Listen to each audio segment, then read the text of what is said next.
अभी हम लोग डिवीज़न ऊर्ध्वतिर्यक विधि से समझ रहे हैं। पहले के वीडियो में हम लोग नंबर के भाग के लिए हम अभ्यास किए हैं। अभी हम लोग पॉलिनोमियल के लिए इसी का उपयोग करेंगे, जिसके तहत कोई डिवाइजर ले लिए पॉलिनोमियल, जैसे x+2 से हमको भाग देना है। कोई डिविडेंड लिए, जैसे x³ ले लिए +2x और +12, ये डिविडेंड लिए, इसमें भाग देना है हमको। तो इसमें भाग देने के तहत जो हमारा डिवाइजर है, इसका बेस और ध्वजांक बनाना है।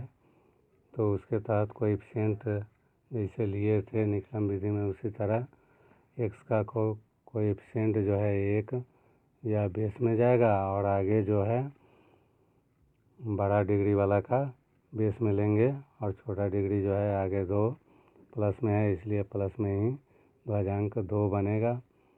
और चूँकि एक टर्म दाएं है, इसलिए रिमाइंडर पार्ट में एक ही टर्म छोटा वाला जो 12 है x⁴0 वाला हुआ रिमाइंडर पार्ट में हुआ। इसमें 2 डिजिट नहीं, कोएफ़िशिएंट का दोनों डिजिट एक ही टर्म का एक ही डिजिट मान करके चलते हैं, जैसा कि चर्चा किए थे निकलम विधि में। और शेष जो है वह लेते हैं कोसेंट पार्ट में। तो 0 वाला रिमाइंडर में चला गया, तो इस 0 के बाद x⁴1 वाला का कोएफ़िशिएंट 2 हुआ। 2 वाला नहीं है, तो इसका मतलब उसका कोएफ़िशिएंट 0 हुआ, और 3 वाले का कोएफ़िशिएंट 1 है। अभी जो हम ऊर्ध्वतिर्यक व्यायाम विधि में जाने हैं, क्या करना है, डिवाइजर जो 1 आया इसे भाग देना है। तो इससे पहली बार भाग दे देते हैं, तो भाग दिए, 1 है, पहला डिजिट भाग लगेगा 1 से, तो रिमाइंडर क्या बचा, 0, जो अगले के लिए टेंस प्लेस का डिजिट हुआ 0, डिविडेंड आ गया हमारा 0। अब इसमें क्या करते हैं, ये ध्वजांक में जो अंक आया उसका कोसेंट पार्ट वाले से ऊर्ध्वतिर्यक व्यायाम के तहत सिंगल में वर्टिकली और पेयर में क्रॉसवाइज गुना। तो सिंगल डिजिट है हमारे ध्वजांक में, तो मात्र वर्टिकल ही गुना चलता रहेगा। तो 2 एकाई 2 गुना करके डिविडेंड में से घटाना है।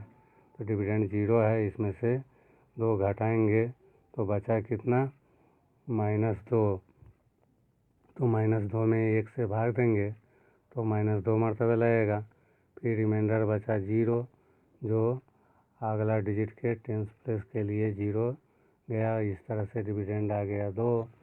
अब इसमें से घटाना है ऊर्ध्वतिर्यक व्यायाम के तहत जो ध्वजांक और कोसेंट पार्ट में गुना करते हैं। यहाँ सिंगल है, इसलिए वर्टिकली गुना चलता रहेगा। तो प्लस माइनस माइनस 2 दूना 4, -4 इस 2 डिविडेंड में से घटाएंगे तो क्या हो जाएगा, 6। तो 6 हो जाएगा। एक डिवाइजर है हमारा, तो उससे भाग देंगे, 6 मरतबे लगेगा। आगे हुआ रिमाइंडर 0 टेंस प्लेस के लिए गया। तो अब क्या करना है, डिविडेंड जो हमारा हुआ वह 12 ही हुआ। तो 12 में पहले घटाना होता है ध्वजांक और कोसेंट पार्ट का। अब सिंगल चल रहा है, वर्टिकली गुना करेंगे, 6 दूना 12 घटा डिविडेंड में से तो 0 बचा। भाग तो देने की बात है नहीं, क्योंकि रिमाइंडर पार्ट में हम पहुंच चुके हुए हैं। तो रिमाइंडर क्या बचा, 0। इस तरह से हमारा रिमाइंडर स्पष्ट है कि क्या हो गया, 0। अब बात आती है कोसेंट पार्ट लिखने की। पॉलिनोमियल वाला चल रहा है, तो पॉलिनोमियल में लिखा जाएगा। तो पॉलिनोमियल में लिखा जाएगा, तो जिसके तहत पहले क्या करते हैं, डिविडेंड का डिग्री 3 है और हमारे डिवाइजर का डिग्री जो है 1 है। 3 में से 1 घटा 2, यानी 2 डिग्री वाला होगा तो बाएं से 2 डिग्री वाला x² होता है। तो x² से शुरू करते हुए जो कोसेंट पार्ट में हमारा कोएफ़िशिएंट है उसके अनुसार कोसेंट हम बता देते हैं। तो कोसेंट 1 कोएफ़िशिएंट है x², डिग्री 2 में जाना है तो x² में कोएफ़िशिएंट 1 होने का मतलब x² हुआ। माइनस में 2 आया आगे, तो -2, और x⁴2 के बाद क्या होता है, 1 पावर यानी x होगा। प्लस में 6 आया तो प्लस में 6, इसमें x⁴0 यानी 6 का 6 ही रहा। तो इस तरह से हमारा जो कोसेंट है y x square minus 2x plus 6 आया और रिमाइंडर जो है वह 0 हो गया। इस तरह का हम भाग दे सकते हैं इस विधि से भी, जिसके तहत और हमें एग्जाम्पल लें, जैसे हमको कोई डिवाइजर दिया गया x+1, इससे हमको भाग देना है। कोई डिविडेंड ले लिए, जैसे आ गया, ले लिए x³ प्लस 6x² और प्लस 11x और प्लस 6, इसमें भाग देना है हमको। तो डिवाइजर का 1 डिग्री में है तो बड़ा x हुआ, यहाँ बड़ा वाला x का कोएफ़िशिएंट 1 बेस बनेगा और आगे का जो है 1 वह ध्वजांक बनेगा। और ध्वजांक में 1 डिजिट होने के कारण, एक टर्म होने के कारण दायां से एक टर्म यानी कांस्टेंट से एक टर्म मात्र कांस्टेंट जो 6 है वह रिमाइंडर पार्ट के लिए हुआ और शेष का कोएफ़िशिएंट जो है वह क्वोशेंट पार्ट में लिया जाएगा। तो शेष का कोएफ़िशिएंट लें 6 के बाद x, क्योंकि 6 में x का पावर 0 है तो आगे एक पावर वाला 11 को कोएफ़िशिएंट हुआ। दोनों डिजिट साथ में ही लेना है क्योंकि यहाँ टर्म में चलता है। आगे x के पावर 1 के बाद 2 वाला का कोएफ़िशिएंट 6 है और 3 वाले का 1 है। पहली बार फ्री है, भाग दे सकते हैं। हमारा बेस जो है उससे तो पहले भाग दे देते हैं 1 इकाई, 1 आगे रिमाइंडर हुआ 0, अगले के लिए टेंस प्लेस के लिए गया तो 6 डिविडेंड आ गया। और चूँकि ध्वजांक में एक ही अंक है तो इसका मात्र वर्टिकली गुना होते जाएगा क्वोशेंट पार्ट वाला से। तो 1 इकाई 1 पहले घटा तो बचा 5, 5 में 1 से भाग देंगे, 5 मरतबा लगेगा, रिमाइंडर आ गया 0। इस तरह से डिविडेंड 11 आया। फिर पहले ऊर्ध्व तिर्यक व्यायाम के तहत वर्टिकली एक ही डिजिट होने के कारण गुना करके घटाएंगे पहले, तो 5 इकाई 5 घटेगा 11 में से तो बचा 6, 6 में भाग देना है। डिवाइजर अभी है 1 तो 6 मरतबा लगेगा, रिमाइंडर हुआ 0, अगले के टेंस प्लेस पर लिख दिए। और फिर इस 6 और 1 का ध्वजांक और क्वोशेंट पार्ट का गुना होता है। 6 इकाई 6 इसमें से घटा डिविडेंड में से, तो 6 में 6 घटा 0 बचा। अब भाग देना तो है नहीं, तो यह जो बचा रिमाइंडर अगला डिजिट रहता तो उसके टेंस प्लेस पर जाता, आगे नहीं है। इसका मतलब ये 0 स्पष्ट है कि यहाँ क्या हो गया, रिमाइंडर हो गया। अब क्वोशेंट लिखने की बात है तो क्वोशेंट में हम क्या लिखेंगे, तो हमारे डिवाइजर में डिग्री 1 है और डिविडेंड में डिग्री 3 है, तो डिविडेंड के डिग्री से डिवाइजर का 1 घटा लिए तो बचा 2, यानी 2 डिग्री वाला होगा x का पावर 2 यानी x²। x² से बाएं से शुरू करते हैं, ये कोएफ़िशिएंट वाला x² होगा, क्या होगा x², आगे प्लस में 5 है तो प्लस में 5, x का पावर 2 हो गया है तो 1 होगा, मतलब x होगा। फिर प्लस में 6 है तो इसका 0, x का पावर होने के कारण ये 6 का 6 रहा, यानी क्वोशेंट आ जाएगा x² प्लस 5x प्लस 6 और रिमाइंडर हो गया 0। इस तरह से इसमें भी हम उपयोग कर सकते हैं, जिसके तहत हम एक और एग्जाम्पल ले लें। जैसे एक ले लिए, हमको डिवाइजर ले लिए कोई, जैसे ले लिए x² माइनस x और प्लस 1, ये हम डिवाइजर ले लिए।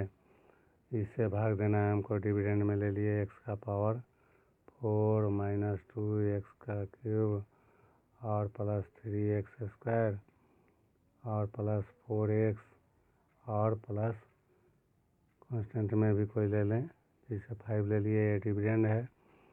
अब डिवाइजर के अनुसार बेस यानी डिवाइजर बनाए और ध्वजांक बनाए, तो सबसे बड़ा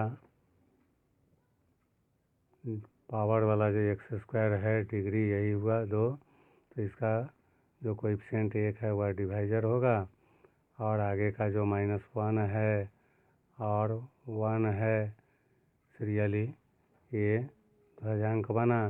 ध्वजांक में 2 टर्म का 2 डिजिट आने के कारण दो टर्म जो है वह रिमाइंडर पार्ट में जाएगा। दो टर्म रिमाइंडर पार्ट में जाने का मतलब है कि 4x और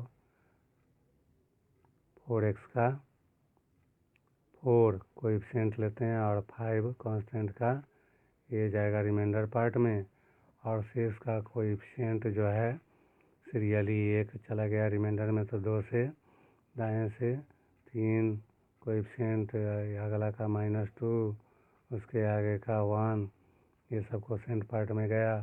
पहली बार पीडी रूप में हम भाग देते हैं, तो एक हमारा डिवाइजर है, भाग दिए एक इकाई, एक रिमाइंडर बचा 0।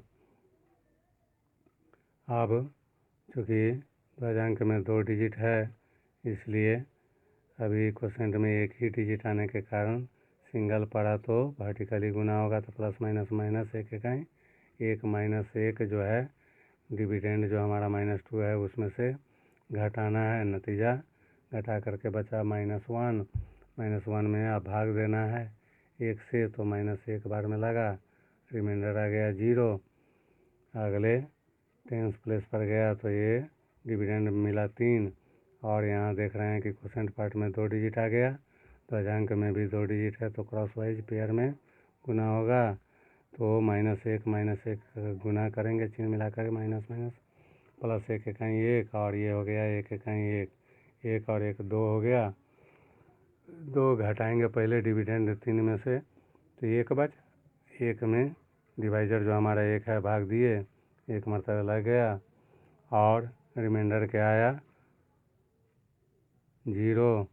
0 अगले के लिए टेंस प्लेस पर जाएगा। अब भाग देना तो नहीं है, रिमाइंडर पार्ट में चले गए हैं तो, लेकिन यहाँ कोसेंट में डिजिट बढ़ गया तो क्या करना है, बाएं से छोड़ना है, 2 डिजिट ही है, द्विभाजक में है तो 2 डिजिट से ही क्रॉस वाइज आगे की ओर बढ़ेगा।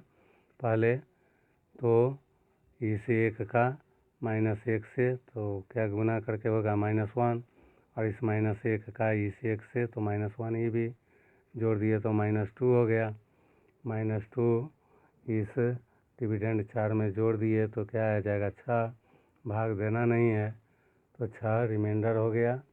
तो इसमें क्या करते हैं, 6 रिमाइंडर जोड़ देना है, चूँकि रिमाइंडर पार्ट में ये टर्म वाइज है इसलिए 6 रह जाएगा, और आगे 0 ही इसमें टेंस प्लेस के लिए बचेगा, टेंस प्लेस के लिए 0 बचा। अब क्या करना है कि ये -1 बाएं से पूरा हो जाने के कारण -1 ये -1 दोनों का द्विभाजक और कोसेंट पार्ट का छूटेगा, तब इसका गुना हो जाएगा सिंगल में एक इकाई, एक इसमें से घट गया तो 5 में से 1 घट गया तो नतीजा हो गया 4।